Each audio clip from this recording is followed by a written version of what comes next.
నిజాంపేట మండల పరిధిలోని చల్మెడ గ్రామంలో శ్రీ తిరుమల స్వామి ఆలయాన్ని సోమవారం తొగుట పీఠాధిపతి మాధవానంద సరస్వతి ఆలయంలోని వెంకటేశ్వర స్వామిని దర్శించుకుని ప్రత్యేక పూజలు నిర్వహించారు. ఈ కార్యక్రమంలో ఆలయ పురోహితులు వెంకట రామ్మోహన్ శర్మ, ఆలయ చైర్మన్ రామరెడ్డి, డైరెక్టర్ బాజా రమేష్ తదితరులు పాల్గొన్నారు.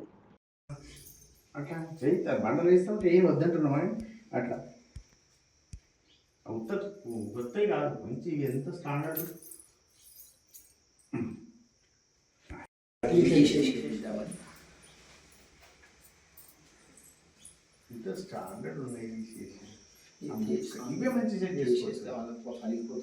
ఎందువల్ల అనే వయసు పైసలు ఉంటే వేరే పని చేయని కానీ